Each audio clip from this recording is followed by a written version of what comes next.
Module में आपकी exercise 1, 2 and 3 दी है।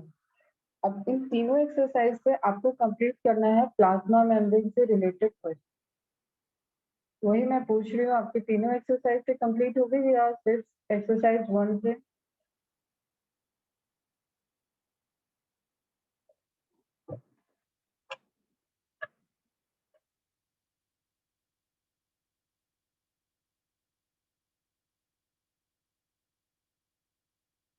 सेल मेम्ब्रेन के नाम से दिया है एक्सरसाइज 1 में 24 से 38 क्वेश्चन।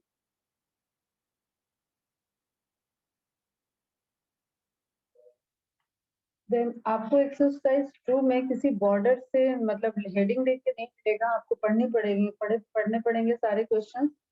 आप देखोगे फिगर बेस्ड क्वेश्चन ज्यादा है और थोड़े बड़े क्वेश्चन ज्यादा होंगे वहाँ पे। तो एक्सरसाइज 2 में भी प्लाज्मा मेम्ब्रेन से रिलेटेड क्वेश्चन होंगे। एंड देन एक्सरसाइज 3 है आपके PYQs। क्यों? ये जहाँ पे भी आपको ऑर्गेनल आते हुए दिख जाए वहां तक आप रुक जाना, उसके पहले आप देखोगे तो आपको प्लाज्मा मेम्ब्रेन से रिलेटेड MCQs दिखेंगे। देन एक्सरसाइज 3 है PYQs, previous year question. Okay, exercise 3 के आपको क्वेश्चंस देख लो, उसमें प्लाज्मा मेम्ब्रेन से और अब तक जितना कवर किया गया उससे रिलेटेड जो भी इंफॉर्मेशन बेस्ड क्वेश्चन हो उसको आज सॉल्व करके कंप्लीट करो। Is it clear?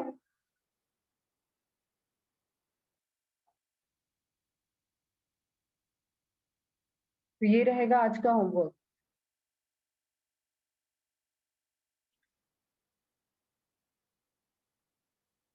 Total 21 question है। आई थिंक हार्डली इसमें 2 to 3 क्वेश्चंस आपको मिलेंगे जो कि आपके कवर्ड पोर्शन से होंगे या प्लाज्मा मेम्ब्रेन से रिलेटेड।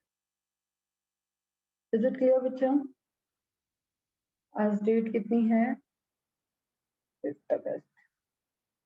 एंड सेम फॉर्मेट में 2023 का ऐड करके, अपना नेम ऐड करके, डेट ऐड करके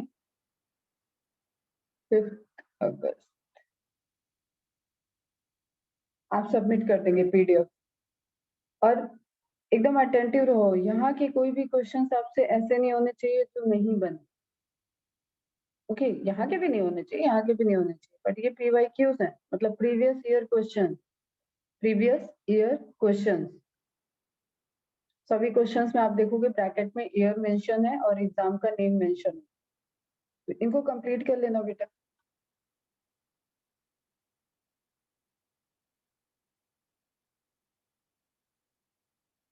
Okay, now tell me any query.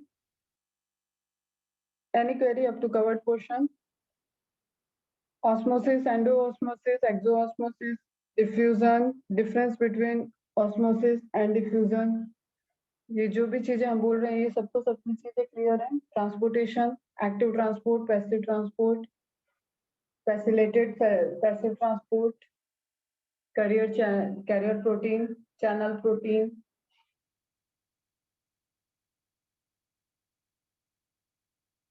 Okay, clear है तो अच्छी बात है, वेरी गुड। इसको रिवाइज कर लेना टाइम टू टाइम अपना। एंड अब हम लोग सेल ऑर्गेनल्स देख रहे थे। सेल ऑर्गेनल्स में हमने डिवाइड किया सेल ऑर्गेनल्स को on the basis of plasma membrane, sorry, on the basis of membrane structure. Same way में प्लाज्मा मेम्ब्रेन जैसा ही स्ट्रक्चर होता है, but we can't call plasma membrane. तो on the basis of membrane present in organelle, we divided organelles in the 3 parts: non-membranous, single membranous and double membranous. तो double membranous structure में क्योंकि हम cytoplasm के अंदर पढ़ रहे हैं तो साइटोप्लाज्म के अंदर आ जाएगा आपका माइटोकॉन्ड्रिया एंड प्लास्टिड। तो कल हम लोगों ने इंट्रोडक्टरी माइटोकॉन्ड्रिया स्टार्ट किया था। एंड एक थ्योरी इंपॉर्टेंट है वो आपको बताई थी मैंने, एंडोसिम्बियोटिक थ्योरी, अल्टमान, सिम्पर एंड मैर्गलिस ने दिया था, जिसमें सेल विद इन सेल के एक एडॉप्टेशन की इवोल्यूशन पॉइंट ऑफ व्यू से सर्वाइवल के लिए cell within cell theory हुई कि प्रोकैरियोट आपस में मिलके रहने लगे एंड देन वो ग्रो करते गए और इस तरीके से उनके अंदर ऑर्गेनल डेवलप हुए और वो यूकैरियोटिक में कन्वर्ट हो गए। क्लियर? इसके ये कोई ऐसे हाइपोथेटिकल बात नहीं है, साइंस हमेशा प्रूफ पे चलता है। तो इसके कई सारे प्रूफ थे जिसमें हमने देखा था कि जो ये सेमी ऑटोनॉमस ऑर्गेनल है, सेमी ऑटोनॉमस सेल ऑर्गेनल है, मतलब जिनके खुद के कुछ कंट्रोल है और under the control of main nucleo DNA के अंडर में ही है वो, या बॉस के अंडर में ही है, लेकिन खुद भी वो कुछ प्रोसेस कर सकते हैं, छोटे मोटे डिसीजन वो अपने खुद ले सकते हैं। ओके, तो इनके जो भी पैरामीटर्स हैं वो कहीं ना कहीं प्रोकैरियोटिक सेल की तरह थी। एदर इनका एग्जिस्टेंस मतलब ये ऑटो जनरेटेड नहीं है, ये सेल्फ जनरेटेड नहीं है। जैसे कि आपको मैं बताऊं, एंडोप्लाज्मिक रेटिकुलम न्यूक्लियर मेम्ब्रेन से बनती है, गोल्जी बॉडी एंडोप्लाज्मिक रेटिकुलम से बनता है, लाइसोसोम गोल्जी बॉडी से बनता है। तो एक तरीके का चेन है ऑर्गेनेल्स के बीच में, और फिर स्टोरेज बॉडी तो अपने आप में प्लाज्मा मेम्ब्रेन की साइक्लिंग की प्रोसेस से वो क्या स्टोर हो रहा है उसके अकॉर्डिंग वो स्टोरेज बॉडी बनती जाती है स्टोर करने की। ओके बच्चा, तो यहाँ पे जो पैरामीटर्स हैं कि इनकी मेम्ब्रेन कैसी है, इनके अंदर राइबोसोम कैसा है, इनका डीएनए कैसा है, इनकी साइज कैसी है, और इनका जो self existence dependent on the binary fusion. तो सेम वे में जैसे बैक्टीरियल सेल या मोनेरस सेल्स डिवाइड करती हैं, रिप्रोड्यूस करती हैं, उस तरीके का फ्यूजन देखा जाता है इन सेल्स में। तो वी कैन से कि हमने एक प्रूव कर दिया कि जो सेमी ऑटोनॉमस दोनों ऑर्गेनल हैं, plastid and mitochondria, they are resembles with the prokaryotic cell. Is it clear? समझ में आया? देखो कल ही आपको क्वेश्चन बताया था कि यूकैरियोटिक क्वेश्चन पूछेगा तो आपको क्या आंसर करना है, राइबोसोम कैसे प्रेजेंट होगा, 70s 80s बोथ। और कल ही एलन के बच्चे टेस्ट दे रहे थे, एलन सीरीज में वो क्वेश्चन पूछा गया था। ओके, तो मीन्स क्वेश्चंस बहुत अच्छे हैं, आपको बस अटेंटिव रहना पड़ता है। आप रटी रटाई चीज पे जाओगे तो गलतियां होती हैं। क्यों? इसमें सर्कुलर डीएनए जो कैरेक्टरिस्टिक्स है ये भी प्रोकैरियोटिक की है। Genes are similar to that of prokaryote, मतलब अप्रोकैरियोटिक जीन्स कैसे होते हैं वो अगर हम तुम्हें इन शॉर्ट बताएं तो दे आर कंटिन्यूअस जीन। अगर उनकी इंफॉर्मेशन की बात की जाएगी बेटा, उनके पास जो इंफॉर्मेशन है वो हम क्या है इस तरीके से कंटिन्यूअस है, क्लियर। और हम लोगों के जीन में अगर इंफॉर्मेशन की आप बात करेंगे तो यहाँ पे इंटरवेनिंग सीक्वेंस है, ठीक है। रेड वाला पोर्शन कोडिंग है तो इंटरवेनिंग ब्लू वाला है और वो नॉन कोडिंग है। तो इसको बोलते हैं बेटा अपन इंट्रॉन्स,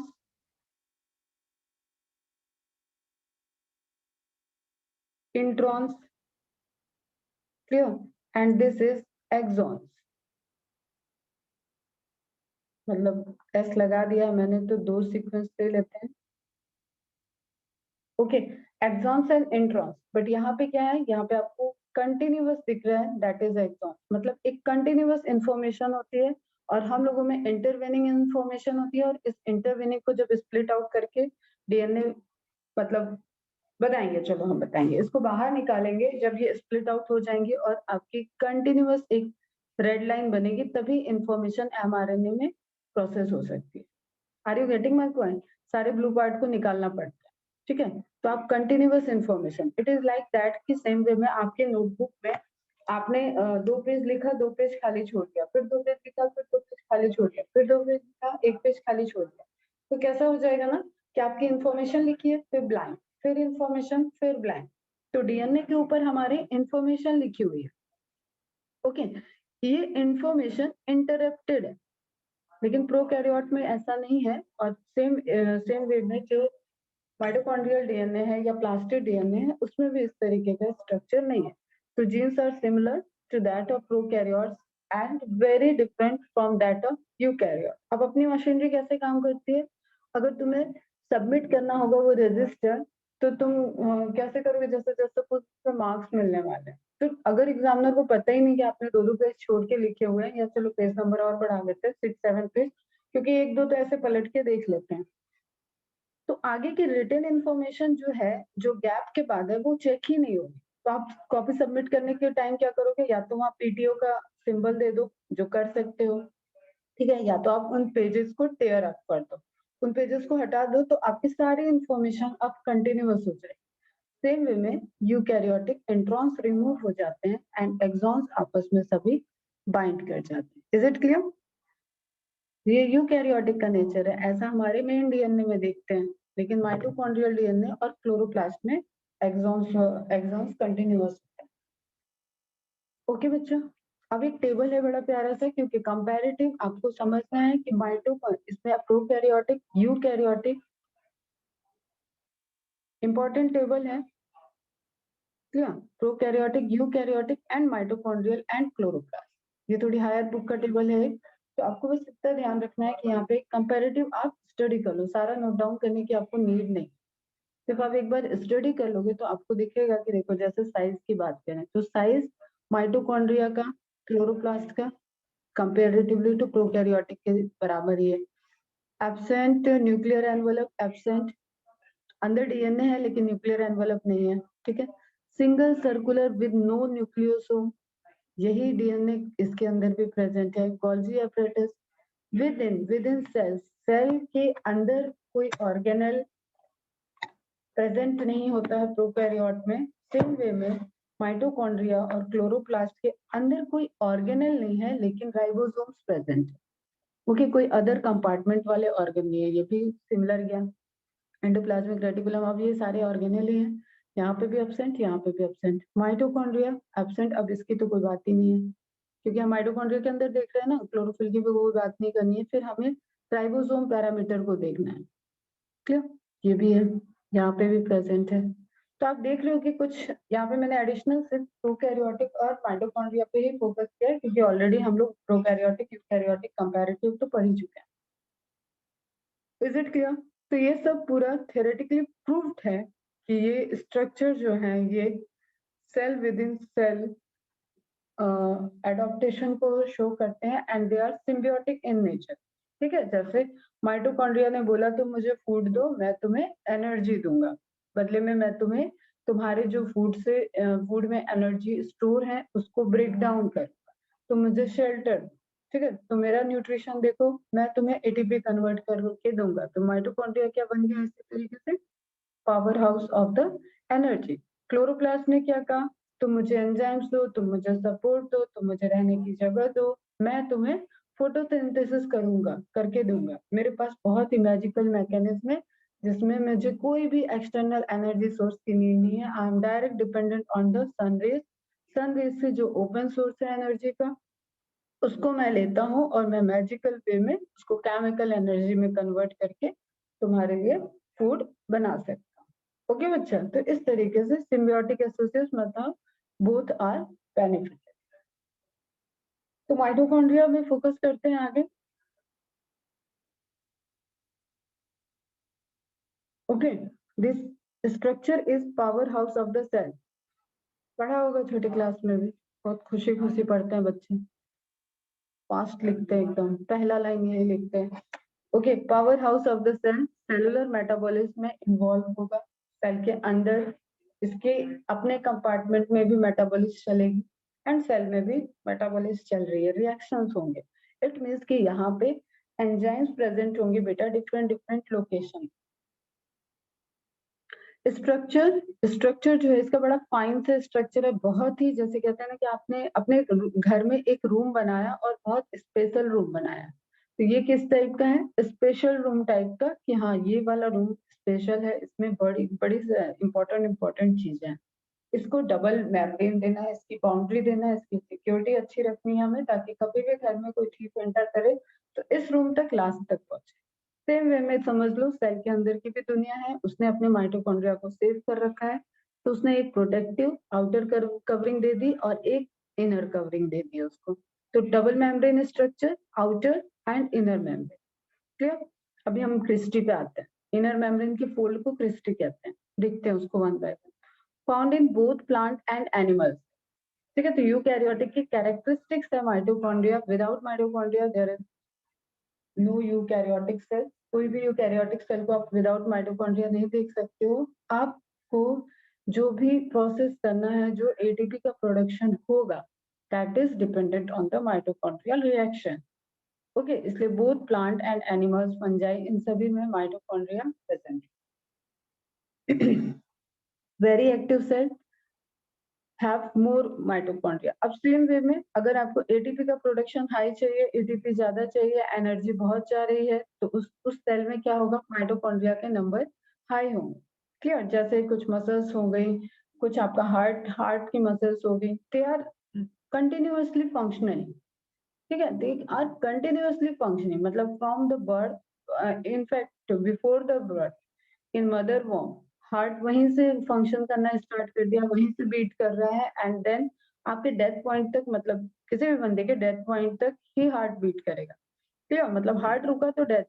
तो कोई कोई सेल्स ऐसी हैं बेटा जो कंटिन्यूअस वर्क कर रही हैं, तो ऑब्वियसली उनको एनर्जी की नीड ज्यादा है। तो it is dependent on the location and function of particular cell और टिश्यूज। ठीक है, जिसपे डिपेंडेंट होकर माइटोकॉन्ड्रिया के नंबर वेरी कर सकते हैं। ओके, जैसे आपने सेल डिवीजन की प्रोसेस देखी होगी, तो सेल डिवीजन के पहले मतलब इंटरफेस के ड्यूरेशन में ही माइटोकॉन्ड्रिया अपने को डबल करते हैं, बढ़ाते हैं, क्योंकि वहां पे सेल डिवीजन में जब स्पिंडल एपरेटस एम फेज में, जो आप माइटोटिक फेज बोलते हो, जब डिवाइड होगी प्रॉपर सेल, तो उसमें एनर्जी की नीड होगी। क्लियर? तो माइटोकॉन्ड्रिया को बढ़ाना होता है। तो मतलब आपको यहाँ पे एक रेंज है, ये माइंड में सेट कर लो कि माइटोकॉन्ड्रिया है, ये भी फैक्ट है, and mitochondria different in number present है।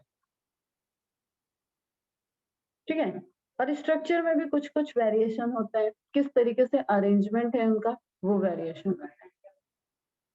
ओके बच्चा, तो क्या क्या यहाँ बात निकली आपकी, पावर हाउस ऑफ सेल। ठीक है, मेम्ब्रेन डबल मेम्ब्रेन स्ट्रक्चर है because it having its own DNA. Inner membrane की फोल्ड को क्रिस्टी बोलते हैं। प्लांट और एनिमल फंजाई सब जगह प्रेजेंट है। Very active cells have more mitochondria, जो सेल जितनी एक्टिवली पार्टिसिपेट करेगी उसके पास उतने माइटोकॉन्ड्रिया के नंबर होंगे, because it divides by the simply binary fission. Is it clear? ठीक है, फिर आपको इमेज दिख रही है, इमेज तो हम और दिखाते हैं, इन लार्ज इमेज तब बात करते हैं। ओके, माइटोकॉन्ड्रिया, अब यहाँ पे बहुत सारे आज साइंटिस्ट आएंगे, तो साइंटिस्ट की लिस्ट आपको अलग बनानी है। ठीक है, उस चैप्टर के साइंटिस्ट की लिस्ट आप अलग बनाते जाओ, या आप अपने नोट्स में लिख रहे हो तो उसको बेटा प्रॉपर हाईलाइट कर। फिर भी मैं सजेस्ट करूंगी जैसे चैप्टर खत्म होगा तो एक जगह सारे साइंटिस्ट का नाम लिख लेना। सबसे ज्यादा साइंटिस्ट आएंगे इस chapter. Mitochondria was first time observed by Kolliker, observed by Kolliker. अब फिर वही बायो की व्यथा, ऑब्जर्व कोई करता, देखता कोई है, पढ़ता कोई है, बताता कोई है, नाम कोई और देके चला जाता है। ठीक है, तो कई सारे साइंटिस्ट पढ़ जाते हैं। तो mitochondria was first observed by Kolekar in the striated muscle. Striated muscles, you know, striated muscles मतलब रेखित मांसपेशियां जिनपे धारियां होंगी। ओके, धारियां होंगी, और ये स्ट्रेटेड मसल्स के ही सेल्स में माइटोकॉन्ड्रिया को फर्स्ट टाइम ऑब्जर्व किया कोलेकर ने। और इसमें एक चीज इंपॉर्टेंट है, thigh muscle of cockroach.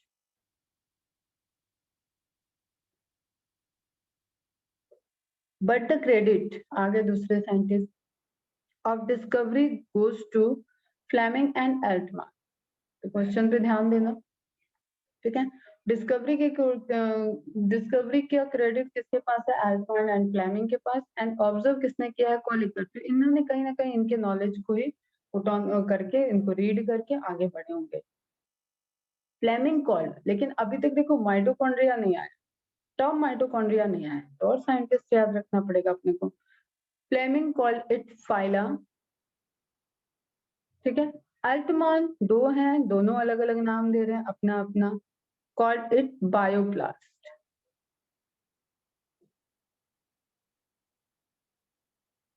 Kolliker, Kolliker जिन्होंने फर्स्ट टाइम ऑब्जर्व किया था, they called it सार्कोसोम।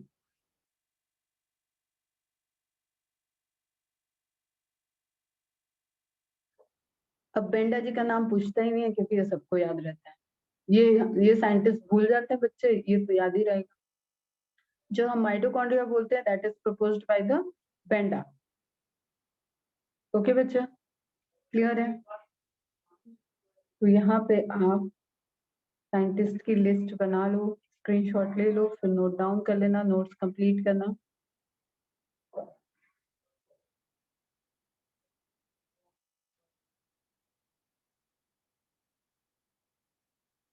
Meves was the first scientist who observed mitochondria in plants. Okay, in the cell of Nymphia. Nymphia एक प्लांट है, Nymphaea में इन्होंने first time observe किया mitochondria plant cell में। Mitochondria देखो उधर क्या था, कॉकरोच की थाई मसल्स थी, clear. Mitochondria were first time isolated by Bensley and Hoerr. Isolated means what बेटा, मतलब सेल से निकाल के स्टडी कर, ओके ध्यान रखना। बेंसले एंड होयर ने फर्स्ट टाइम इसको आइसोलेट किया था माइटोकॉन्ड्रिया को from the liver cell of mouse. Michaelis and Kingsbury first time demonstrated the role of mitochondria in respiration. तो आप पढ़ते हो सेलुलर रेस्पिरेशन, वहां तक पहुंचना तो पड़ेगा ना बेटा, तो थोड़े से श्रद्धांजलि दो, नोट्स बनाओ और दो दो बार इनको पढ़ते रहो। इनका ट्रिक वही है, ट्रिक क्या है इनका, मतलब बेसिक ही वही है बेटा कि जब भी आपसे क्वेश्चन पूछा जाएगा, साइंटिस्ट आपके सामने होंगे, आपको स्पेलिंग नहीं याद करनी है, आपको बहुत कुछ इनके बारे में याद नहीं करना होता है, सिर्फ आप पढ़ते रहोगे तो ये आप जब क्वेश्चन करते हो सॉल्व तो ये हिट हो जाता है अपने आप, क्योंकि आपने पढ़ रखा होता है तो आपके मेमोरी से उसको निकालता है। जब आपको ये तुरंत नहीं सॉल्व करना, अगर नहीं आ रहा है तो हम आगे बढ़ जाओ, लेकिन फिर वो 90 क्वेश्चंस में जो छूटे हुए क्वेश्चंस हैं उनमें साइंटिस्ट नेम आप दोबारा जाना चाहिए और ध्यान करो कि कहाँ पे पढ़ा था, क्योंकि हमेशा वहां पे दो भैया ऐसे बैठे होंगे जो कंफ्यूज करेंगे। ओके नाउ माइटोकॉन्ड्रियल डीएनए, मतलब माइटोकॉन्ड्रिया के अंदर जो डीएनए है इसका अपना जेनेटिक्स है बेटा, इसकी अपना जेनेटिक एनवायरनमेंट इंपॉर्टेंट है। ओके कुछ डिजीज हैं, कुछ जेनेटिक जेनेटिक जेनेटिक डिसऑर्डर्स हैं जो कि माइटोकॉन्ड्रियल डीएनए से होती है। अब हम जेनेटिक्स पढ़ाएंगे तो हम डिटेल में बात करेंगे, बट आप ऐसा नहीं इग्नोर नहीं कर सकते माइटोकॉन्ड्रियल डीएनए को। इफ माइटोकॉन्ड्रियल डीएनए डैमेज है तो वो डीएनए भी जैसे सेल डिवाइड करेगा, मेल गैमेट बना, फीमेल गैमेट बना और उससे जाइगोट बना, तो वो डिफेक्टिव डीएनए जा रहा है, ट्रांसफर हो रहा है, चाहे वो न्यूक्लियस से जा रहा है चाहे वो माइटोकॉन्ड्रिया से जा रहा है। तो माइटोकॉन्ड्रिया के जीन पे बेस्ड भी कुछ डिजीज हैं, तो mitochondrial DNA have its own importance. It discovered by the Nas brother. Okay, Nas and Nas. छोटा डीएनए है 13 gene sensitive. Okay, human mitochondrial DNA sequence revealed 16,569 base pair. Base pair समझते हो? DNA जो है वो double structure है, double stranded structure है, एक बेस इधर एक बेस इधर एक बेस इधर एक बेस, तो ये हो गया एक बेस पेयर, ठीक है। तो टोटल बेसिस आएगा तो जस्ट इसका आपको डबल करना पड़ेगा। ये क्वेश्चन गलत करवाते हैं एग्जामिनर, ऐसे उटपटांग क्वेश्चन बनाते हैं बेटा, तो ध्यान देना।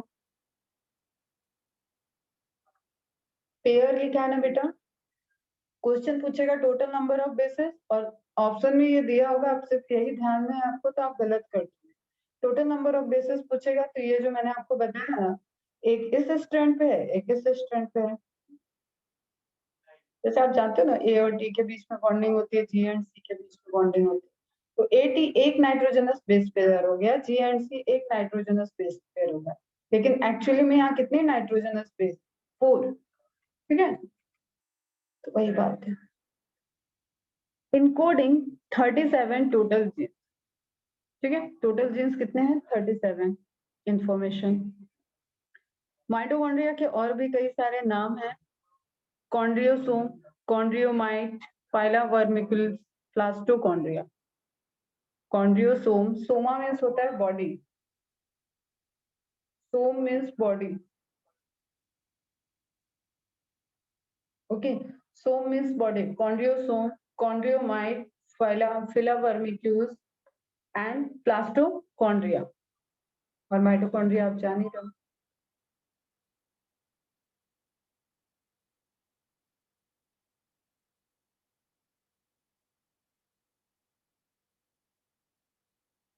इन्फॉर्मेशन ही है अभी थोड़ी टाइम तक, फिर हम बाहर आएंगे तब आपको कुछ इंटरेस्टिंग चीजें बताते हैं, बट ये सब भी नोट डाउन होना चाहिए, सब एमसीक्यू है। इन एल्गी माइक्रोस्टेरियस, नेम है बेटा एम कैपिटल से करना।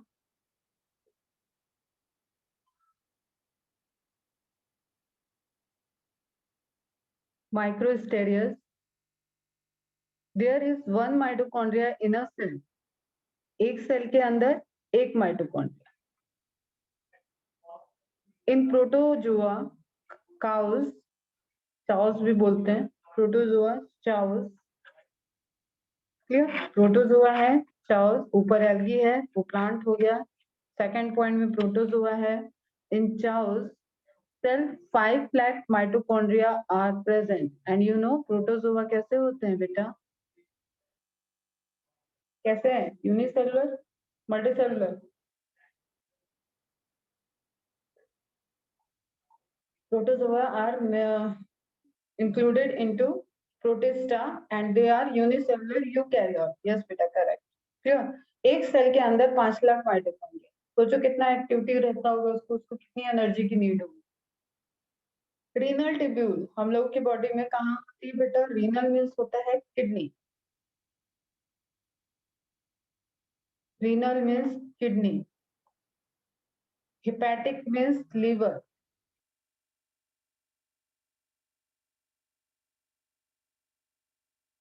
कुछ टर्म आप आते रहेंगे, आपको ध्यान रखना होगा। रीनल टिब्यूल ट्यूबुलर स्ट्रक्चर है नेफ्रॉन का, वहां पे बात कर रहे हैं कि रीनल टिब्यूल में 300 to 400 रेंज में माइटोकॉन्ड्रिया प्रेजेंट होते हैं।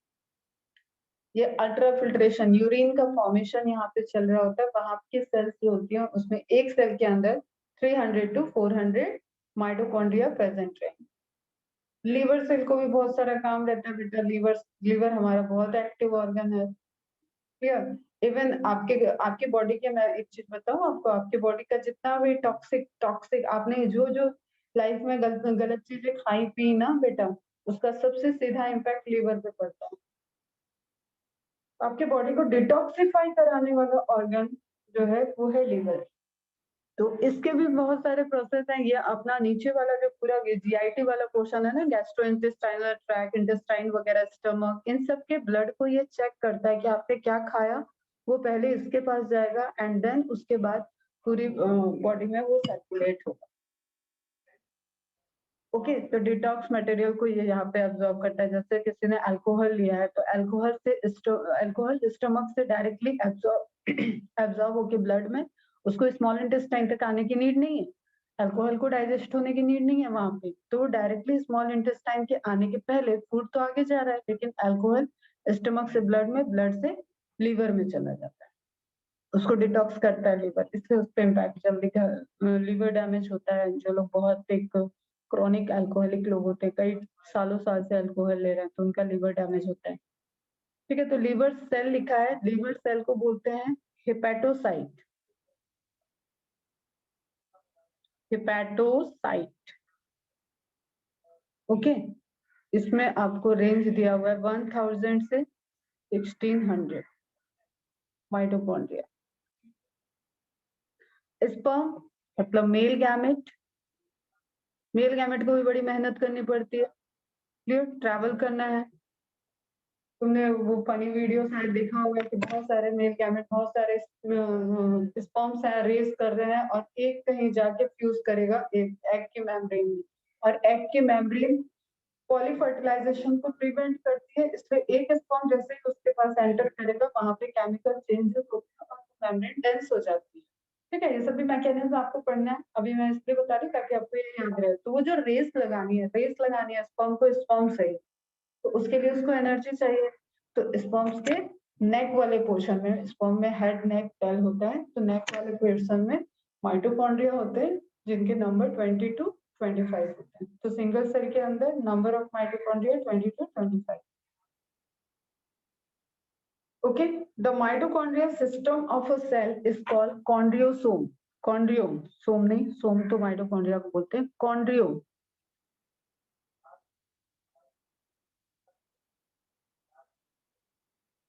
Okay, the mitochondria, mitochondria system मतलब क्या हो गया, जो माइटोकॉन्ड्रिया प्रेजेंट है, एटीपी प्रोड्यूस कर रहा है, जो उसका डबल मेम्ब्रेन स्ट्रक्चर है, आउटर मेम्ब्रेन परमेबिलिटी को शो करता है, इनर मेम्ब्रेन परमेबिलिटी को आउटर मेम्ब्रेन के कंपैरिजन में मोर स्पेसिफिक होती है, पढ़ेंगे मेम्ब्रेन के कैरेक्टरिस्टिक में भी, क्यों? तो उस सारे सिस्टम को क्या बोल दिया गया? कॉन्ड्रियोम। द माइटोकॉन्ड्रिया टेक्स, ये वेरी वेरी इंपॉर्टेंट, मतलब इसको 5 star you can put here. Mitochondrial takes vital stain. Vital stain क्या होता है? मीन्स आपने उसको स्टेन कर दिया है, आपने लिविंग सेल को स्टेन करा वहां पे, और माइटोकॉन्ड्रिया ने उस स्टेन को ले लिया और वो मूव भी कर रहा है, वो अपने फंक्शंस भी स्टार्ट है, दैट इज वाइटल। ओके, जैसे हार्ट हुआ, आपका लंग्स हुआ, जिसपे हमारी पूरी लाइफ एकदम ऐसी है कि वो डैमेज हुआ तो हम नहीं, जैसे हाथ पैर कैसे हैं आपके, कि हाथ पैर में अगर जस्ट सपोज किसी का एक्सीडेंटल हैंड कट हो गया या पैर कट हो गया तो उसकी लाइफ नहीं जाएगी, ठीक है। लेकिन हार्ट में कोई प्रॉब्लम्स हो गया, लंग्स में कोई प्रॉब्लम हो गया, क्लियर, स्टमक, इंटेस्टाइन, किडनी, इन सब जगहों पे अगर प्रॉब्लम हुआ, किडनी भी चलो नहीं लेते वाइटल में क्योंकि उसको डायलिसिस पे रख सकते हैं अपन लाइफ टाइम। तो जो ऑर्गन हमारे लिए बहुत ज्यादा इंपॉर्टेंट, जिनकी फंक्शन रुकने से हम खराब है, वो हमारे लिए वाइटल ऑर्गन। सेम वे में सेल, सेल के अंदर ऑर्गन है, तो हम कंपेयर करते हैं बॉडी, बॉडी के अंदर ऑर्गन से। तो जो आपका माइटोकॉन्ड्रिया है that is vital organ. Energy का प्रोडक्शन, एनर्जी का प्रोडक्शन अगर नहीं हुआ तो सेल कैसे फंक्शन करे, ठीक है। आप कोई काम तभी करोगे जब आपके बॉडी में एनर्जी है, जब आप फूड ले रहे हो, जब आप एक्टिव हो, तभी आप किसी चीज में पार्टिसिपेट कर सकते हैं। सेम वे में माइटोकॉन्ड्रिया की वाइटल स्टेनिंग की जाती है ताकि उसकी एक्टिविटी चलती रहे, मतलब it is a kind of living stain. समझे बच्चा? क्लियर? तो जैनस ग्रीन याद रखना पहली प्रायोरिटी पे, और चैंटियन वॉयलेट दूसरी प्रायोरिटी पे। विदाउट माइटोकॉन्ड्रिया भी हो सकता है, वाइटल स्टेन पूछ ले आपसे, name of the which among them are the vital stain, ठीक है। तो जैसे मैंने आपको सेप्रेनिन बताया, ठीक है, क्रिस्टल वायलेट हम लोगों ने देखा, उसी तरीके से स्टेन है जो डाई की तरह यूज हो रहे हैं कलर करने के लिए। तो जेनस ग्रीन, जेंटियन वायलेट, ये सभी क्या है? वाइटल स्टेन है। जो स्टेन तो करेंगे, कलर एब्जॉर्ब हो जाएगा, लेकिन उसकी लिविंग प्रोसेस जो वो फंक्शनैलिटी कर रहा है उस पर इफेक्ट नहीं पड़ेगा। तो इस माइटोकॉन्ड्रिया को स्टडी करने के लिए, उसके फंक्शन को स्टडी करने के लिए हमें लिविंग माइटोकॉन्ड्रिया को आइसोलेट करके स्टडी देखनी पड़ती है, तो वो वहां पे हम उसको फंक्शनल स्टेज पे रखते हैं, ठीक है। जैसे जैसे सपोज कि किसी को हार्ट ट्रांसप्लांट कराना है, ठीक है, तो हार्ट का जब भी ट्रांसप्लांटेशन होगा उसको कभी एयर ट्रैवल नहीं करा सकते, मतलब ऐसा नहीं कि जल्दी पहुंचाना है तो आप उसको एरोप्लेन से पहुंचा, अभी तक ये आई थिंक नहीं डेवलप हुआ है, अगर कहीं हो गया होगा तो शायद मुझसे मिस होगा। क्यों? क्योंकि उसके अंदर जो लिविंग सेल्स हैं वो जो ऊपर जाके एयर प्रेशर बढ़ रहा है उसमें वो डैमेज हो जाते हैं, ठीक है। तो जब भी आप देखोगे तो हार्ट का ट्रांसप्लांटेशन का केस होगा तो न्यूज में भी आ जाता है, एक कॉरिडोर बनाया जाता है, एक ग्रीन कॉरिडोर बोलते हैं, फटाफट उस हार्ट को जो डोनर है उससे लिया और उसको जो भी स्टोरेज एनवायरनमेंट है आइस वगैरह उसमें स्टोर करके, और एकदम ग्रीन कॉरिडोर रहेगी, उसको पूरा सप्लाई दिया जाएगा। ठीक है, वो अपने टारगेट स्टेशन पे जहाँ पे भी उसको जाना है, जहाँ पे उसको हार्ट ट्रांसप्लांटेशन होना है वहां तक जाएगा, लेकिन उसको लिविंग कंडीशन में रखना है। हार्ट एक बॉडी के बाहर लिविंग रहेगा तभी वो वहां पे दूसरे में ट्रांसप्लांट हो सकता है। Are you getting my point? तो सेम वे में यहाँ पे क्या है, माइटोकॉन्ड्रिया को वाइटल रखना पड़ता है, तब आप उसके रिएक्शंस को स्टडी कर सकते हो। हिपेटोसाइट मैंने बताया बेटा सेल है, साइट मीन्स सेल होता है, हिपेटिक मीन्स लीवर, तो लीवर की सेल हिपेटोसाइट। ओके, नाउ है Siekevitz called it powerhouse, जो आप बोलते रहते हो कि powerhouse of the cell, उसको उसको वो टर्म, वो उपाधि, वो डिग्नी कहते हैं, डिग्निटी दी किसने? सिक्विड्स।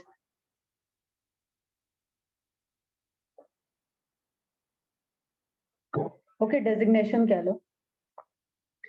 अब आप देखो यहाँ पे इन सभी एग्जांपल्स को आप नोट डाउन कर लेना बेटा, अभी नहीं आते हैं लेकिन हम कभी नहीं कह सकते कि लेवल क्या रहेगा, तो थोड़ी हमें इंफॉर्मेशन अपनी बढ़ा के ही रखनी है, आगे जाके हमें वैसे भी एमबीबीएस करना है, तो व्हाई नॉट नाउ। कुछ इंफॉर्मेशन तो अभी भी हम बढ़ा सकते हैं। लिवर सेल का माइटोकॉन्ड्रिया ओवल है शेप में, ठीक है, जो जनरली आप स्ट्रक्चर बनाते हो उस तरीके का।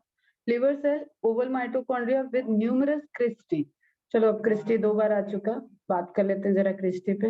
ये हो गई माइटोकॉन्ड्रिया की आउटर मेम्ब्रेन, ये हो गया माइटोकॉन्ड्रिया की इनर मेम्ब्रेन। ओके, अब ये ऐसे टूटी टूटी नहीं है, इसने सरफेस बढ़ाने के लिए इसने क्या किया, फोल्ड ले लिया। ओके, इसी तरीके से इस तरीके से पूरा राउंड होगा और यहाँ तक आ जाएगा। तो ये जो फोल्ड्स हैं बेटा, ये माइटोकॉन्ड्रिया को कंपार्टमेंट में डिवाइड कर, तो that fold are known as cristae. Clear? Inner membrane के फोल्ड को क्या कहते हैं, क्रिस्टी। नाउ नेक्स्ट, इसी तरीके से ये आप बस लिख लोगे, एक टेबल की तरह बना लोगे। स्केलेटल मसल्स में जो माइटोकॉन्ड्रिया होते हैं वो रो में प्रेजेंट होते हैं, ठीक है। They needed more energy. Situated between the basolateral invagination of the plasma membrane, इतना नहीं भी याद रहेगा तो भी, किडनी की बात है ना, kidney elongated mitochondria. Clear? See देखो, ये कैसे एलोंगेट, लंबे लंबे। Situated between the basolateral invagination, basal में लैटरली लोकेशन, चलो ठीक है, ये सब अभी छोड़ो, ठीक है। किडनी में बस एलोंगेटेड है, इतना याद रखो। बेसल साइड में लैटरल पोजीशंस होती है, clear. Steroid secreting cells, steroid क्या होते हैं, हार्मोन्स होते हैं, ठीक है। स्टेरॉइडल हार्मोन, स्टेरॉइड नेचर के हार्मोन्स होते हैं। वहां पे स्टेरॉइड बनाने वाली जो सेल्स हैं, they are having mitochondria with tubular crystal, tubular, क्या, ट्यूब लाइक, ट्यूब लाइक, इनके अंदर कई सारे ट्यूब बने, ट्यूबुलर रहेगा। इज इट क्लियर बच्चा? तो आप देख रहे हो, जो हम आपको बोल रहे थे कि माइटोकॉन्ड्रिया तो आप पढ़ते हो, बट ऐसा नहीं है कि सभी माइटोकॉन्ड्रिया एक जैसे हैं, और हर सेल के, आपके खुद के एक बॉडी के अंदर डिफरेंट टाइप के माइटोकॉन्ड्रिया प्रेजेंट है। तो आप समझ सकते हो कि जो बायोलॉजिकल वर्ल्ड है उसमें इतनी डाइवर्सिटी है, उनमें भी डिफरेंट टाइप के माइटोकॉन्ड्रिया प्रेजेंट हो। बट अभी छोटा बच्चा पार्टी की तरह एकदम कॉमन से स्ट्रक्चर जो पढ़ते हैं हम लोग जनरल, उसकी बात करते हैं, ठीक है। ये सभी इलेक्ट्रॉन माइक्रोस्कोपिक इमेज है, रियल इमेजेस हैं, ध्यान से देखो, अच्छी अच्छी बुक्स के सोर्सेज से इमेजेस हैं। इसमें अब आपको देखो, हम मार्क कर रहे हैं, मार्क करना ध्यान, तुम देखना ध्यान से।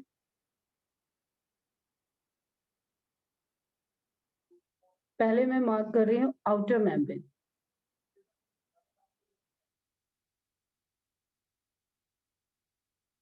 बहुत पास पास ही है तो शायद आपको समझ में आए। ये आउटर मेम्ब्रेन हो गई, ये इनर मेम्ब्रेन। ओके, ये जो डबल मेम्ब्रेन दिख रहा है, एक आउटर एक इनर, क्लियर। इनके बीच में स्पेस होगा, उसको बोलते हैं perimitochondrial space, perimitochondrial space. बहुत आराम आराम से पढ़ो, माइटोकॉन्ड्रिया बहुत इंपॉर्टेंट है, कई सारे इंफॉर्मेशन जो हम दे रहे हैं वो क्वेश्चन आता है। और इसी को क्या कहते हैं, इंटर मेम्ब्रेन स्पेस। कैसे का है, दो मेम्ब्रेन के बीच में, तुम्हें इतना तो पता ही है मैम ने। अंदर होगा तो इंट्रा, दो के बीच में तो इंटर। ओके, तो इंटर मेम्ब्रेन स्पेस, और पेरी मींस चारों तरफ।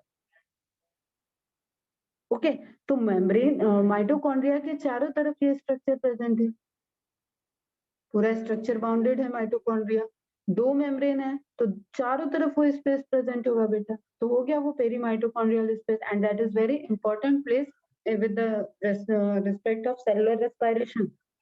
आपको ध्यान रखना है, जब हम सेलुलर रेस्पिरेशन पढ़ाएंगे तो वहां पे हम इतना डिटेल में आपको स्ट्रक्चर नहीं पढ़ाने जाएंगे। दैट्स वाई ये बेसिक्स में आप कंप्लीट करो cell chapter.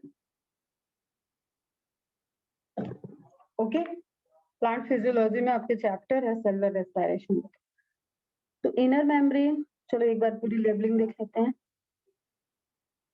Outer membrane first structure, inner second structure, intermembrane space, sequence से आते हैं, ठीक है। Inner membrane third structure, inner membrane के फोल्ड फोर्थ स्ट्रक्चर, फोल्ड ने जो कवर कर रखा है स्पेस को, जहां जहां फोल्ड गए, देखो जैसे फोल्ड ये है, फोल्ड ये है, ठीक है। तो इसके बीच में जो ग्राउंड ऑफ माइटोकॉन्ड्रिया है, ground of mitochondria, that is known as mitochondrial matrix. Matrix कई जगह आता है, दैट्स वाई आपको ये ध्यान रखना है, माइटोकॉन्ड्रियल मैट्रिक्स। ओके, तो 4 5th, ठीक। अब ये जस्ट स्ट्रक्चर से रिलेटेड है, फिर इसके अंदर आपको राइबोसोम भी दिखेंगे, डीएनए भी दिखेंगे, कुछ स्टोरेज बॉडी भी दिखेंगी। अभी आपको outer membrane clear, inner membrane clear, intermembrane space clear, क्लियरिक माइटोकॉन्ड्रियल स्पेस क्लियर, जो ग्राउंड है, जो बेस है, दैट इज मैट्रिक्स, वो क्लियर रहना चाहिए। तो मैट्रिक्स में भी रिएक्शंस होते हैं, आउटर मेम्ब्रेन पे ट्रांसपोर्टेशन होगा, इनर मेम्ब्रेन पे इलेक्ट्रॉन ट्रांसपोर्ट सिस्टम चलता है। You can relate there are several spaces जहां पे डिफरेंट डिफरेंट टाइप के रिएक्शंस चल रहे हैं और कंप्लीट प्रोसेस होती है। ओके बच्चा, तो ये डिफरेंट डिफरेंट टाइप पे डिफरेंट डिफरेंट लोकेशन का स्पेसिफिक रिएक्शंस कैसे होते होंगे, कभी सोचो कि कैसे उस जगह पे ही रिएक्शन चल रहा है। क्यों नहीं यहाँ के रिएक्शंस यहाँ पे हो जाते हैं। यहाँ के रिएक्शंस, अगर हम कहें कि मैट्रिक्स के रिएक्शंस हमको पेरी माइटोकॉन्ड्रियल स्पेस में चाहिए, तो इज इट पॉसिबल कि ये रिएक्शन यहाँ पे चल जाए? एक ही स्ट्रक्चर है, तुम्हारी मर्जी करती है, तो तुम तो घर के इस कोने में भी बैठ के पढ़ रहे हो, तुम घर के इस कोने में भी जाके पढ़ रहे हो, you can move, so why not this reaction? Why they are restricted to their own place? Because the enzymes responsible for those reactions are located on that specific place. ठीक है, जो रिएक्शंस मैट्रिक्स में चल रहे हैं उसके enzyme matrix में होंगे, ठीक है। जो रिएक्शन पेरीमाइटोकॉन्ड्रियल स्पेस में चल रहे हैं उसके एंजाइम पेरीमाइटोकॉन्ड्रियल स्पेस में होंगे, वो ट्रांसपोर्ट नहीं कर सकते कि वो इस साइड आ जाए, समझना, ठीक है, समझ में आ रहा है। तो दैट्स वाई एक ही सेल ऑर्गेनेल के अंदर डिफरेंट डिफरेंट लोकेशंस पे डिफरेंट डिफरेंट रिएक्शंस चलते हैं। किसी को आउट ऑफ बॉक्स तो नहीं चाह रहा है? अगेन आई रिपीट, कुछ भी प्रॉब्लम है पूछो, ठीक है। नाउ देखो, एक सेल, सेल के अंदर से हमने माइटोकॉन्ड्रिया निकाला, माइटोकॉन्ड्रिया में हम देख रहे हैं कि इसके पास आउटर मेम्ब्रेन है, इसके पास इनर मेम्ब्रेन है, ये डबल मेम्ब्रेन स्ट्रक्चर है।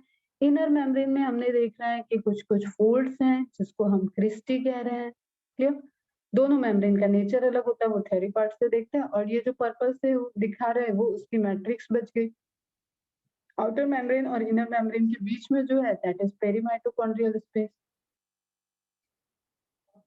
इतनी सी कहानी है, is it clear? Structure point से सब क्लियर बच्चा? ठीक है, अभी हम और डेप्थ में जाएंगे इसलिए क्लियर रहना चाहिए यहाँ तक। अब हम आपको टूर पे घुमा रहे हैं ना बेटा, आपको सेल के अंदर घुमा रहे हैं, तो सेल के अंदर आप क्या देख रहे हो? माइटोकॉन्ड्रिया देख रहे हो, ठीक। अब देखो ये कितना प्यारा स्ट्रक्चर है, आपको अगर पता ही ना हो कि ये सेल का एक पार्ट है तो आप कैसे समझो? ये क्या है? ये माइक्रोट्यूब्यूल्स जो माइटोकॉन्ड्रिया को अपने प्रॉपर प्लेस पे रखे हुए हैं, साइटोस्केलेटन का पार्ट है ये माइक्रो, तो इन्होंने कैसे जोड़ रखा है, ठीक है। जैसे आपने कोई स्ट्रक्चर लगा दिया और उसको चारों तरफ से आपने किसी रूप से किसी सपोर्ट से आपने बांध रखा है, तो ये हो गया आपका माइटोकॉन्ड्रिया, और इसको प्रॉपर प्लेस पे उस जगह पे मेंटेन करने में different different structures role play कर रहे हैं, जिसमें आपका कंप्लीटली आप उनको एक वर्ड दो तो cytoskeleton you can. Same way में जैसे बेटा आपका डोमेन वाला प्रोटीन था ना, उसको भी होल्ड करने के लिए इनर साइड में साइटोस्केलेटन प्रेजेंट, ठीक है, ताकि वो अपने प्रॉपर प्लेस पे सुटेबल रहे। ओके, अब देखो ये प्रॉपर प्लेस जब हम बताते हैं तो तुम लोग इसको स्टैटिक समझ लेते हो, नहीं, ये मूव करेगा ना बेटा, क्योंकि हमारा पूरा साइटोप्लाज्म मूव कर रहा था, मैंने मूवमेंट बता रखा है, साइक्लोसिस। सॉल जेल वाला जो फिनोमेना देखा था आपने, याद आ रहा है? तो ये सब मूव करेगा, तो ये भी मूव करेगा,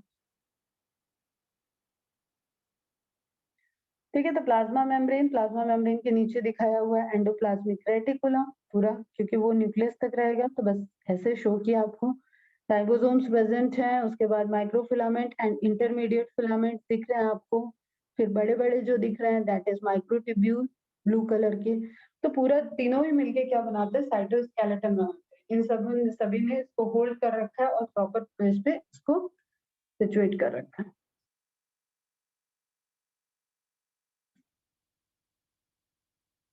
ओके, क्लियर। फिर से देख लो, outer membrane, inner membrane, cristae, matrix and intermembrane space.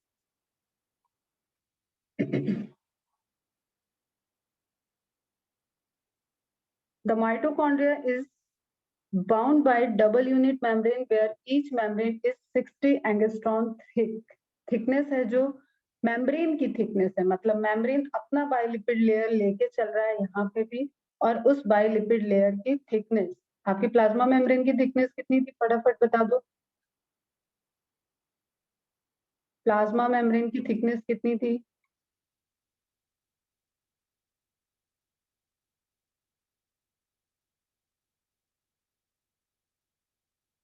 Very good, 75 angstrom. यहाँ पे मेम्ब्रेन की थिकनेस कितनी है? यस बेटा, correct, 75 angstrom.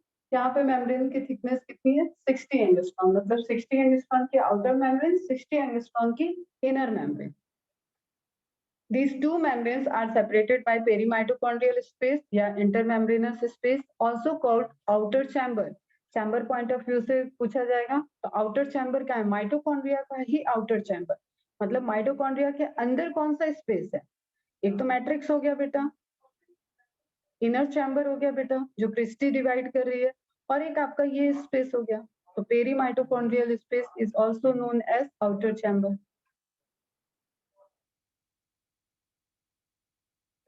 Okay, it is 60 to 100 angstrom wide. अब देखो यहाँ पे outer membrane 60 angstrom, inner membrane 60 angstrom. Thickness देखो आप कितनी मोटी वॉल बना रहे हैं, ये 60 to 100 एंगस्ट्रॉम से। तो इसकी पूरी एक वॉल बन गई बेटा, एक ये किले के अंदर है ऐसा समझ सकते हो। ठीक है, 60 60 60 अगर आप मिनिमम लिमिट भी लेते हो इसकी, तो भी ये टोटल 180 एंगस्ट्रॉम की वॉल के अंदर प्रोसेस करने जा रहा है। तो एक सिक्योरिटी वॉल है। By the chemical digitonin important question में पूछा गया बेटा, the outer membrane of mitochondria can be removed। अब साइंटिस्ट लोग बेटा देखो एक्सपेरिमेंट करने से तो थकते नहीं है, आउटर मेम्ब्रेन को हटा दिया। आउटर मेम्ब्रेन को हटाने के लिए केमिकल यूज करना पड़ेगा, वो उसमें डिसॉल्व हो जाए, डिजेनरेट हो जाए, तो बचेगी क्या? इनर मेम्ब्रेन, क्लियर, और मैट्रिक्स वाला area. The outer membrane of mitochondria can be removed। The mitochondria without outer membrane is known as mytoplast। उस टाइम उसको क्या बोलेंगे? Mytoplast। The inner membrane of mitochondria has infolding। These infoldings are called cristae और tubular structure है इसलिए इसको tubuli भी बोलते हैं। And basal fluid ground of mitochondria is known as matrix। Ground उसका बेस, उसके अंदर जो फ्लूइड बह रहा है, जैसे सेल के अंदर फ्लूइड बहने वाला प्रोटोप्लाज्म हो गया, या सेल और न्यूक्लियर सेल प्लाज्मा मेम्ब्रेन और न्यूक्लियर मेम्ब्रेन के बीच में जो फ्लूइड बह रहा था वो क्या है? साइटोप्लाज्म है। फिर आपने एक कंपार्टमेंट बना दिया, तो आपके पूरे घर के अंदर जो एरिया है दैट इज प्रोटोप्लाज्म। ओके, आपने पापा का रूम हटा दिया, मम्मी का रूम, पापा का रूम हटा दिया, वो न्यूक्लियस हो गया। अब रिमेनिंग जो एरिया रह गया वो क्या हो गया बेटा? साइटोप्लाज्म। नाउ आपके रूम की बात की जा रही है कि आपका माइटोकॉन्ड्रिया वाला रूम है जहाँ पे बड़ा प्रोडक्शन चल रहा है, बहुत एनर्जी प्रोड्यूस हो रही है, वो रूम का फ्लूइड क्या हो गया? मैट्रिक्स। तो बेस हो गया वो। Is it clear? Air space, जैसे आप रूम में क्या है, यहाँ फ्लूइड नहीं है, यहाँ पे एयर भरी हुई है, तो you can replace with conceptual, आपको एक इमेजिनेशन होना चाहिए। एयर को रिप्लेस कर लो फ्लूइड से, तो वो क्या हो गया आपका? Mitochondrial fluid. On the matrix facing surface, अब बड़ा इंपॉर्टेंट है ये पॉइंट जो आपको काम आएगा जहां एग्जैक्टली प्रोसेसेस चलती हैं। तो on the matrix facing surface मतलब क्रिस्टी बना रही हूं मैं एक क्रिस्ट, ठीक है बेटा, ये क्या हो जाएगा? इस क्रिस्टी का मैट्रिक्स फेसिंग सरफेस, एग्री करते हो? और ये हो गया perimitochondrial space facing surface. Agree? ठीक है। अब यही फोल्ड क्या हो गया, ये हो गया क्रिस्टी। तो इसका ये सरफेस भी मैट्रिक्स को फेस कर रहा है, ये सरफेस भी मैट्रिक्स को फेस कर रहा है, ये सरफेस भी मैट्रिक्स को फेस कर रहा है। छोटा सा इमेज बना लो कि ध्यान रहे, मतलब आउटर सरफेस पे नहीं। जैसे प्लाज्मा मेम्ब्रेन के केस में हम लोग बात करते थे आउटर एंड इनर, तो सेम आप एक पेज भी पकड़ोगे तो जैसे यहाँ पे कोई भी पेज देखो, आप बुक में पेज है तो उसका एक लेफ्ट साइड का सरफेस है, एक राइट साइड का सरफेस है, दो सरफेस है उसके पास। ओके, तो मैट्रिक्स फेसिंग सरफेस पे ही जादूगर वाला स्ट्रक्चर है। Fifth is some racket like structure. Badminton देखा है आपने? बैडमिंटन कैसे होता है? एक जनरल स्ट्रक्चर बना रहे हैं, इस तरीके से होता है, कुछ इस तरीके से होता है। बैडमिंटन देखा है आपने? कुछ ऐसा स्ट्रक्चर होता है, ठीक है बच्चा। तो वहां पे क्या प्रेजेंट है? Racket like particles are present. These particle are known as, ध्यान रखना, oxysome, F1 particle, elementary particle and Fernandez Moran particle. यहाँ गए साइंटिस्ट, उनके नेम पे, खुद के नेम पे रख दिया उन्होंने, फर्नांडिस मोरेन पार्टिकल बोला। एंड जो आपको ध्यान रखना है that is F1 particle and oxysome particle. ठीक है। अब देखो अगेन सोमा वर्ड आ गया। Soma means body, oxy means oxygen. तो आपको पता है ये सेलुलर रेस्पिरेशन विदाउट ऑक्सीजन तो अपन करते नहीं है, इसीलिए तो हमारा रेस्पिरेशन चल रहा है, ब्रीदिंग चल रहा है। तो ऑक्सीजन हम इनटेक जो कर रहे हैं वो ऑक्सीजन एक्चुअली कहाँ जा रहा है बेटा? वो माइटोकॉन्ड्रिया के इनर मेम्ब्रेन की क्रिस्टी पे F1 पार्टिकल जो है वहां पे जा रहा है, और ऑक्सीजन कैरी करने वाला बॉडी क्या हो गया? Oxysome. Oxygen carrying body is known as oxysome. ठीक है बच्चा, समझ में आई ये बात? देखो फिर से सुनो, प्लाज्मा मेम्ब्रेन को क्रॉस किया, ब्लड में हम नहीं जा रहे हैं, डायरेक्ट हम सेल के पास पहुंच गए। ऑक्सीजन प्लाज्मा मेम्ब्रेन को क्रॉस किया, साइटोप्लाज्म में आया, साइटोप्लाज्म से वो मूव कर रहा है, कोई नहीं यूज कर रहा है, मूव कर रहा है, वो आउटर मेम्ब्रेन के पास गया, आउटर मेम्ब्रेन से भी मूव किया, इनर मेम्ब्रेन के पास गया, इनर मेम्ब्रेन पे भी वो कहाँ गया है? रैकेट लाइक स्ट्रक्चर जो F1 पार्टिकल्स हैं उनके पास जा रहा है, तब वो यूज होता है सेलुलर रेस्पिरेशन। ठीक है। और आपको मजे की बात बताऊं, जो ऑक्सीजन आप यूज करते हो ना, वो एकदम लास्ट स्टेप में यूज होता है। पूरे सेलुलर रेस्पिरेशन के मैकेनिज्म में कहीं ऑक्सीजन नहीं यूज होगा, लास्ट स्टेप में ऑक्सीजन आता है। मतलब हीरो की एंट्री इस मूवी में सबसे एंड में होती है। आप यही तो जानते हो, रेस्पिरेशन का मतलब आपको क्या पता है? ऑक्सीजन इनटेक करो, CO2 बाहर करो, यही तो पढ़ते हो, ब्रीदिंग। तो सेलुलर रेस्पिरेशन में ऑक्सीजन जो नीडेड है वो ऑक्सीसोम तक ट्रैवल करके जाएगी और वहां पे प्रोसेस होगा। क्या प्रोसेस होता है वो हम सेलुलर रेस्पिरेशन में बात करेंगे। अभी हमें ये पता है कि inner membrane of Christie having oxysomes which deals with the oxygen which travels up to the mitochondria. Oxysome discovered by the Fernandez and Morin, that's why इसको Fernandez and Morin particle भी कहा गया। Term oxysomes proposed by the Leininger, one of, ये अभी भी जीवित हैं, ठीक है, और इनकी रिटन बुक है मेरे पास। और जो वर्ड ऑफ बायोकेमिस्ट्री पूरे मतलब बायोकेमिस्ट्री में सबसे बेस्ट बुक होती है, one of the best book कह सकते हो, या हम तो बेस्ट ही मानते हैं, वो होती है, वो है ये। ठीक है, मुझे बहुत इंटरेस्ट है इसमें। आपको सिर्फ इसका वेट दिखाएंगे, इसका साइज दिखाएंगे, कभी मिलोगे तो बात करेंगे। तो अगर इसकी इस बुक से मैं किसी के सर पे दे मारू ना तो वो बेहोश हो जाएगा, इतनी मोटी है ये बुक, बहुत प्यारी बुक है। तो वही लेनिंजर जी ने ऑक्सीसोम का टर्म दिया है, ये तो मैं कभी भूल ही नहीं सकती है, तुम भी नहीं भूलोगे, याद रहेगा। ठीक है, तो सारे साइंटिस्ट एक जगह बेटा अच्छे से नोट डाउन कर लेना। These particles are essential for aerobic respiration. Aerobic respiration क्या होता है? Respiration in presence of oxygen. Oxygen वहीं तो गया बेटा F1 पार्टिकल पे, क्लियर? Presence of oxygen बेटा जी किसी को कोई पॉइंट नहीं समझ में आ रहा होगा तो प्लीज रोकना मुझे। इंफॉर्मेशन बेस्ड लेक्चर है, सब समझना है आपको। इतनी सारी इंफॉर्मेशन आप बिना समझे नहीं दिमाग में रख पाओ।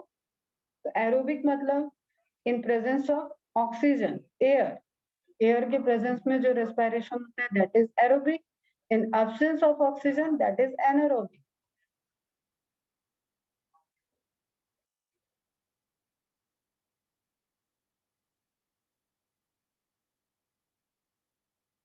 These are the only part of mitochondria which utilizes oxygen, so-called oxysome.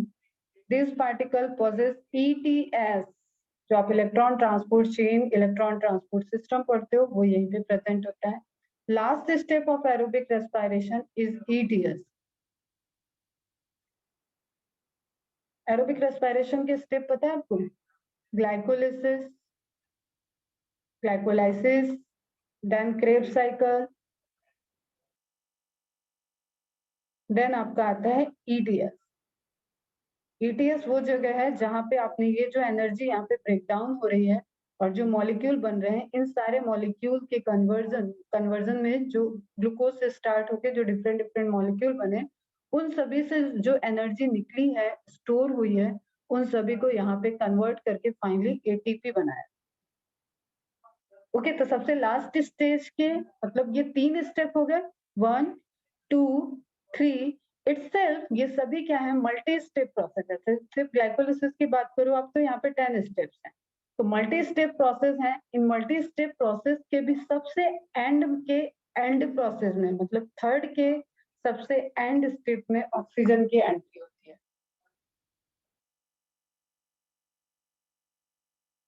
Is it clear बच्चा? अभी बहुत सारी चीजें इसमें नहीं भी क्लियर होंगी तो कोई बात नहीं है, ये एंड वेंड सब आएगा आपके पास, पूरी प्रोसेस आपको यूं ही याद होगी।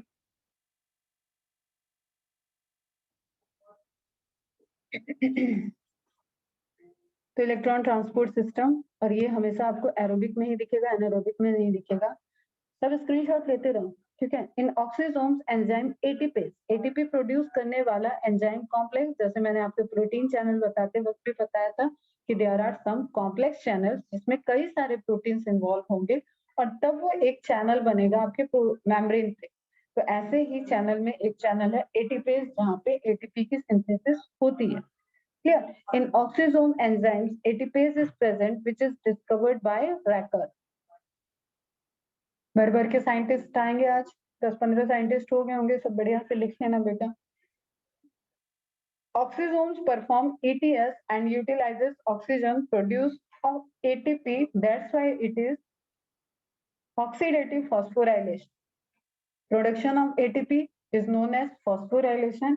If it is done by the oxygen in presence of oxygen, then process is oxidative phosphorylation. If it is expressed by the using of light, then the process is known as photophosphorylation.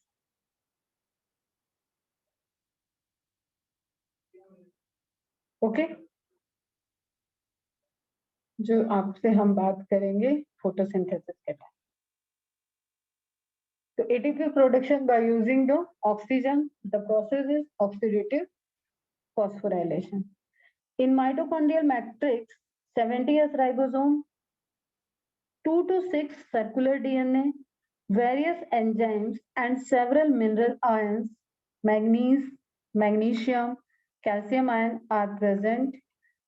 70% of enzymes of cell are present in mitochondria. अगर आपके पूरे cell में 100% enzymes जो process को maintain कर रहे हैं, among the 100%, 70% are only located in mitochondrial area, जिसमें से कुछ आपका माइटोकॉन्ड्रिया खुद बना रहा है और कुछ वो पूरे बाहर से जो प्रोसेस, जो आपका मेन डीएनए है, डीएनए से आरएनए, आरएनए से protein, and enzymes are the type of protein. Clear? Then Golgi में मैच्योर होके तब माइटोकॉन्ड्रिया में ट्रैवल होके आ रहा है। मैंने सिंपल ऐसा बेसिक लेक्चर में बताया हुआ है ये सब चीजें। वेसाइकल्स कैसे इंट्रा मतलब सेल के अंदर ही किस तरीके से डिस्ट्रीब्यूट होती है, वही चीज है यहाँ पे। तो टोटल सेल का 70% एंजाइम सिर्फ और सिर्फ माइटोकॉन्ड्रिया यूज कर रहे हैं। क्लियर है बच्चा यहाँ तक? Is it clear?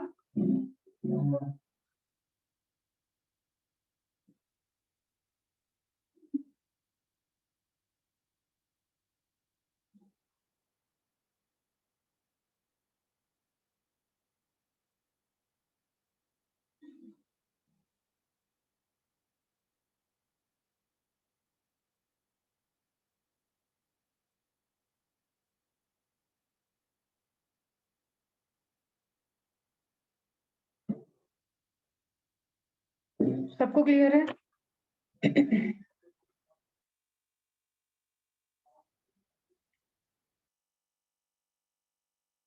ओके चलो ठीक है। अब हम क्या देख रहे हैं, F1 पार्टिकल को जो आपने ऑक्सीजोम पढ़ा उसको इनलार्ज करके देख रहे हैं। तो ऑक्सीजोम कहाँ है, फिर से देखो स्ट्रक्चर। ये हो गया आउटर मेम्ब्रेन, ये हो गया इनर मेम्ब्रेन। इनर मेम्ब्रेन की फोल्ड हो गई क्रिस्टी, ठीक है। इनर मेम्ब्रेन के फोल्ड पे, इनर मेम्ब्रेन के फोल्ड पे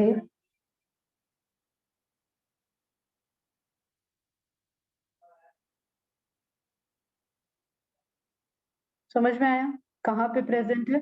अब हम इसको इनलार्ज करके देखें, इसलिए मैंने बोला था मैं अभी और डेप्थ में जाऊंगी, एकदम क्लियर। तो outer membrane, outer membrane, inner membrane, cristae, and then cristae के ऊपर F1 particle,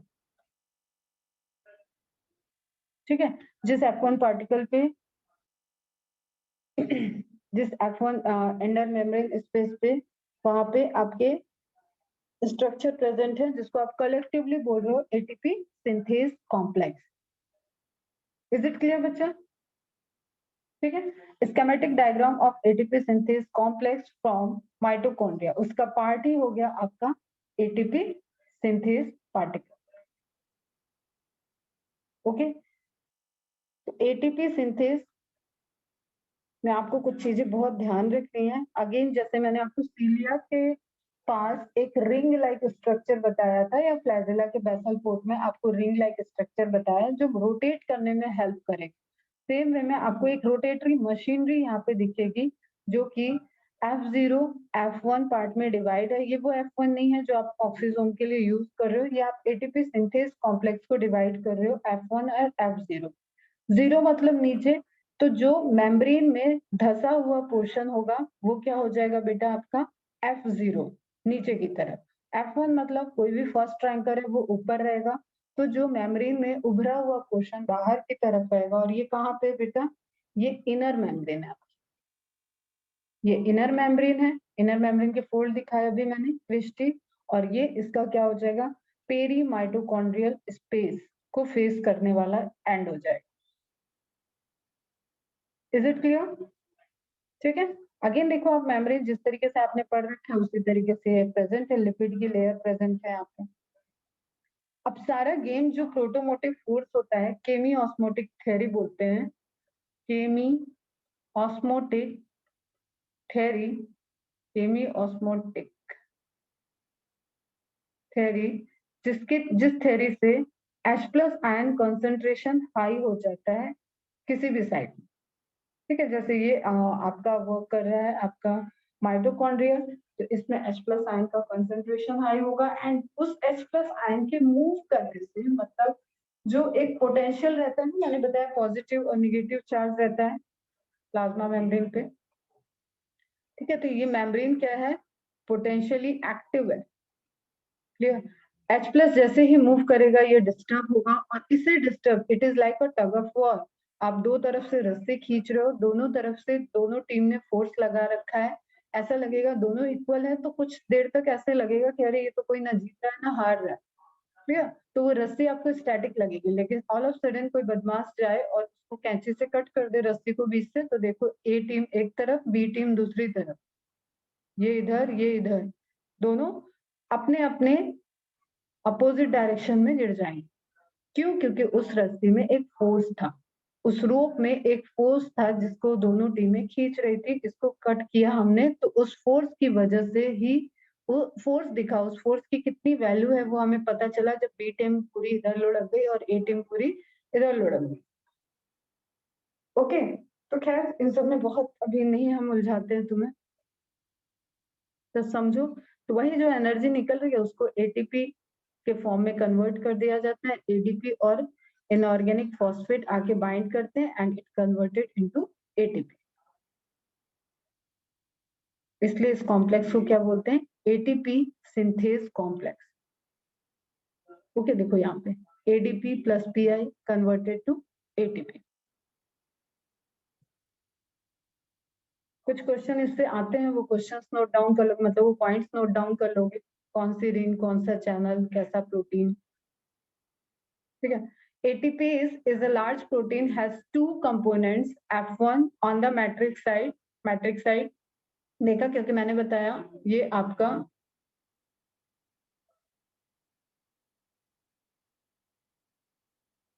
okay H plus ion concentration यहाँ होगा। ठीक है, ये आपका इस तरीके से स्ट्रक्चर प्रेजेंट। तो F1 जो निकला हुआ है, मतलब इनर मेम्ब्रेन तो ये धंसा हुआ है, वो आपका क्लोरोप्लास्ट में अपोजिट होता है। चलो ठीक है, कोई बात नहीं। ठीक है, यहाँ पे आपका पेरी माइटोकॉन्ड्रियल स्पेस को नहीं फेस कर रहा है, ये मैट्रिक्स साइड को फेस कर रहा है। ठीक है, क्लोरोप्लास्ट में रिवर्स बनता है H प्लस आयन कंसंट्रेशन, दोनों जगह ही H plus ion chemiosmotic theory चलती है।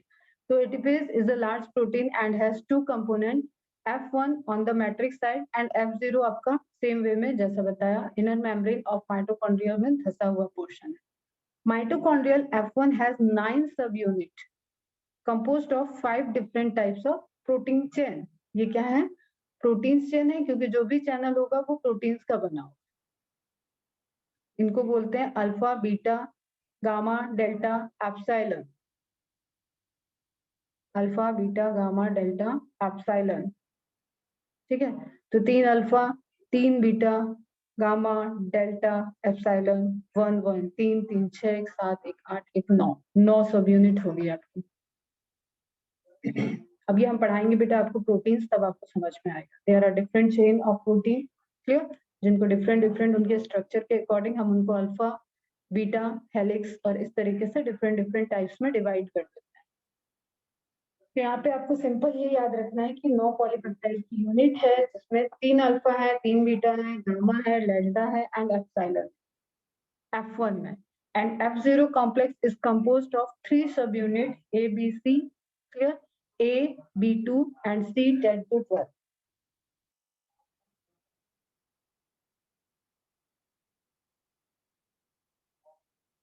ये इन्फॉर्मेशन आपके पास लिखी होनी चाहिए, ये सब भी बहुत प्रीवियस ईयर क्वेश्चंस में आए हुए हैं जब एम्स का पेपर अलग होता था। तो एम्स के पेपर का लेवल लिटिल बिट टफ होता था बेटा, जिपमर का पेपर का लेवल सबसे टफ होता था, बट अब तो सब नीट हो गया है, तो थोड़ा सा लेवल डाउन तो हुआ है, बट क्वेश्चंस अच्छे आ रहे हैं, इंटरैक्टिव आ रहे हैं। और क्योंकि आप लोग नीट होने के बाद 1 2 3 थर्ड ईयर में एग्जाम नहीं तुम कर दोगे, फोर्थ नीट के बाद फोर्थ में, मतलब जब से नीट हुआ है कंबाइन, तो 1 2 3 4 फोर्थ पेपर दोगे। तो 3 पेपर से हम बहुत अच्छे से बता सकते हैं कि फोर्थ पेपर में क्या एनालिसिस आपको रखनी है। और आपके सामने 2 पेपर तो अभी हो जाएंगे, एक होने वाला है 12 सितंबर को, एक और नेक्स्ट ईयर आपके सीनियर्स दे देंगे। ठीक है, तो ये क्वेश्चंस जो कि प्रीवियस ईयर में आए हुए हैं, इनको आपको स्किप नहीं करना है अभी, तो आपके नोट्स में होना चाहिए, आप एक एक दो बार इसको रिवाइज किए होने चाहिए। चलो ना फटाफट, अब एनसीईआरटी आ गई। अभी तक अपन एनसीईआरटी के बाहर घूम रहे थे, ये एनसीईआरटी है, मार्क करना। अब हम फास्ट चलेंगे क्योंकि सब कुछ कवर किया हुआ है, टाइम हो गया यार वैसे। Mitochondria, singular mitochondria, chondrion, clear? Mitochondria मतलब नंबर ऑफ माइटोकॉन्ड्रिया होते हैं, उससे सिंगुलर वर्ड क्या हो जाएगा? माइटोकॉन्ड्रियन। डायरेक्ट क्वेश्चन आता है, ये सब तो गलत होना नहीं चाहिए। Unless specifically stained are not easily visible under the microscope, क्योंकि membranous structure है, लाइट को रिफ्लेक्ट करेंगी, रिफ्लेक्शन, लाइट का रिफ्लेक्शन इस तरीके से होगा कि वो साइटोप्लाज्म में आपको दिखेगा नहीं, इसलिए उसको देखने के लिए आपको स्टेन करनी पड़ती है, और स्टेनिंग जो होती है वो वाइटल स्टेन जेनस ग्रीन से होती है। The number of mitochondria per cell is variable depending on the physiological activity of the cell. ये भी पढ़ लिया आपने, समझ लिया।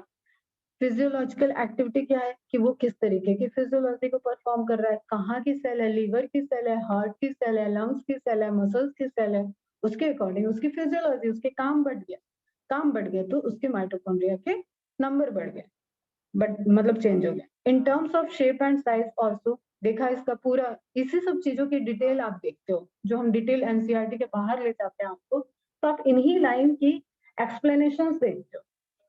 ठीक है, शेप एंड साइज में हमने देखा, स्केलेटल मसल्स का देखा, लीवर का देखा, स्पर्म्स का देखा, तो हमने डिफरेंट डिफरेंट जगह के लोकेशन की बात की, किडनी की बात की, तो कैसे कैसे माइटोकॉन्ड्रिया वेरी कर, considerable degree of variability is observe. Typically a sausage shape, ये इंपॉर्टेंट अब डेटा दिया हुआ है, जो आप 2 बार टेबल में भी देख चुके हो और मैंने भी आपको पॉइंट में बता दिया, लेकिन जो आएगा वो तो एनसीईआरटी का डेटा आएगा, तो डेटा बेस तो एनसीईआरटी आपको फॉलो करना है। Typically it is sausage, sausage में तस्तरी होता है ना, जैसे छोटी प्लेट, आप चाय का कप और प्लेट जो आता है, तो कप का प्लेट वाला क्वेश्चन। और cylindrical having a diameter of 0.2 to 1 micrometre, micrometre unit याद रखना। Average 0.5 micrometre and length 1 to 4.1 micrometre. NCERT है, मार्क करो, 3 स्टार लगाओ, एज द कॉलम में आ जाता है आपको स्ट्रक्चर मैच करने। ईच माइटोकॉन्ड्रिया, सिंगुलर था mitochondria, is a double membrane bound structure, 2 membrane है with the outer membrane and the inner membrane dividing its lumen, मतलब कैविटी, ठीक है, space distinctly into 2 aqueous compartment, एक हो गया outer perimitochondria and inner matrix. तो अब यहाँ पे आप अपने नॉलेज के लिए जो आपने पढ़ दिया तो उसको लिखो फटाफट, ये हो गया आपका पेरी माइटोकॉन्ड्रियल स्पेस। देखो डिटेल पढ़ने के बाद एनसीईआरटी बहुत मक्खन मलाई की तरह लगती है, तो बढ़िया से पढ़ो, आराम से मार्क करो, कोई दिक्कत नहीं। इज इट क्लियर बेटा? अगर ज्यादा हो रहा है तो मैं रुक सकती हूँ, बताओ, अदरवाइज अपन 5 मिनट में इसको कंक्लूड कर देंगे। बोलो, चलो अच्छा रहने देते, कल देख लेंगे थोड़े से। ये आपको एनसीईआरटी का इमेज है, मैम चाहे 72 इमेज दिखा दें, जो इमेज आएगा फाइनली वो तो यही इमेज है, इसको ध्यान रखना है आपको, इसकी लेबलिंग ध्यान से देखो, लेबलिंग में देखो बेटा, कुछ लेबलिंग में प्रॉब्लम है, outer membrane, inner membrane, matrix, intermembrane space, cristae, कोई दिक्कत नहीं है, okay, any problem? Outer membrane, inner membrane, matrix, inner membrane space and cristae, सभी पढ़ लिया हमने, ठीक है। आपको एक ओपेसिटी, एक ट्रांसपेरेंसी दिख रही है यहाँ पे, कहाँ पे? आउटर मेम्ब्रेन में, देखो आउटर मेम्ब्रेन के साइड से आपको इनर मेम्ब्रेन का स्ट्रक्चर दिख रहा है, यहाँ से आप देख रहे हो ना, यहाँ से आप देखो तो दिखता है, तो दोनों मेम्ब्रेन का नेचर अलग है,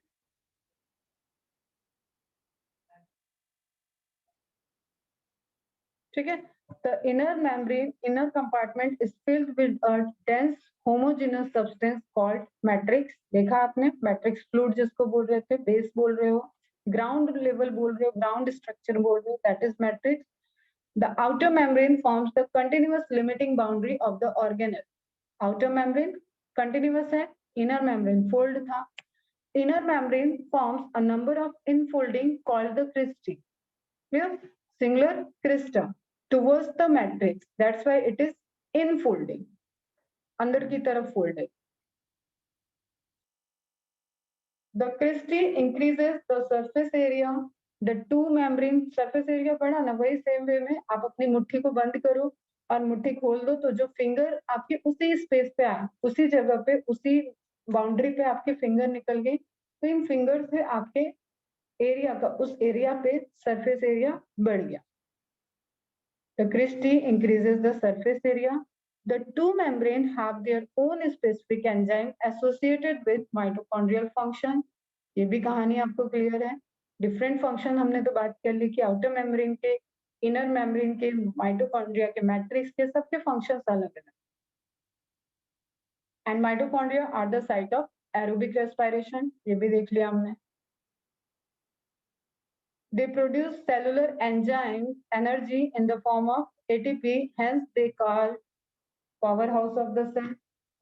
The matrix also possesses single circular DNA molecule. Single circular, ये ध्यान में रखना भी.